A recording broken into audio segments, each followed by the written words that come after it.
Hey guys, I'm Jen Kelchner, and I am working on embracing my weirdness.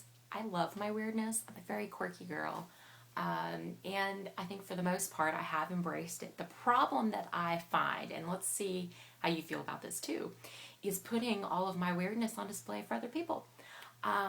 It's funny because that's when I find people want to talk to me more is when I'm just being myself. When my art of communication of eye rolling, which I do a lot, I make a lot of faces, I'm very animated, I talk with my hands frequently, and it could probably be nauseating for the person on the other end that's sitting there talking with me. But somebody recently told me, I was working with my business coach, and they said, Jen, people will pay you for your weird. People love your weird. That's what they're attracted to, is your own version of weird. And it got me to thinking, how much of us, we try to cram ourselves into these molds that we don't fit in, and we kind of ooze and eke out of the side of them. And they're, it's a disgusting way to live. I mean, that just even sounds nasty describing it to you that way.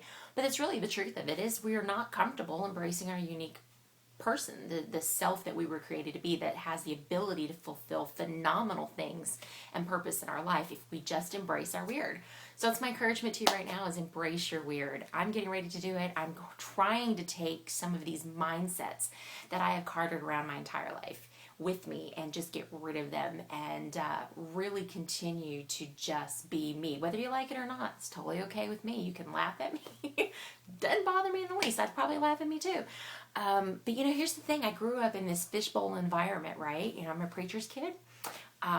We grew up the minute we were basically born. My brother and I, we were there on that second pew of every church that we were ever in. Every time the doors were open, whether it was mission service or just regular Sunday nights, Wednesday nights. I swear back in the 70s and 80s, I think we were there for good 5 nights a week. I'm not really sure, but it definitely felt that way.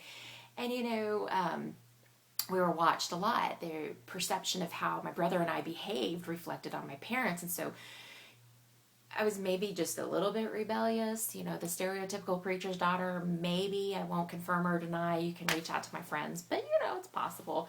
But but really, you go around with these traditions and perspectives and views that are put onto you by your family just growing up and the way that you're raised, and behavior patterns that are either necessity or just things that are learned behaviors in your family.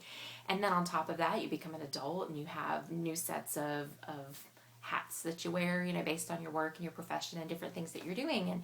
And, for me, I became a very corporate-minded person. I have a corporate background, and the language that I use, the persona that I carry around, not to mention that when I'm working, I'm extremely type A, and I think some have used the words robotic.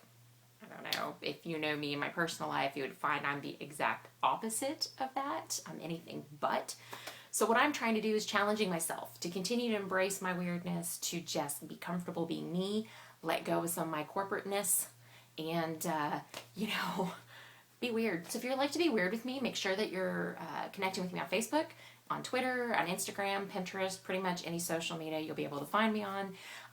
Make sure that you've signed up to follow the blog, and let's do this. We're going to have a lot of conversations coming up about embracing our weirdness, and so I'd love to have you be a part of that with me, and you can encourage me to continue to be my weird, goofy self, regardless of what anybody thinks. And I'll see if I can't design a class around eye rolling. It's very tricky stuff, very, very tricky.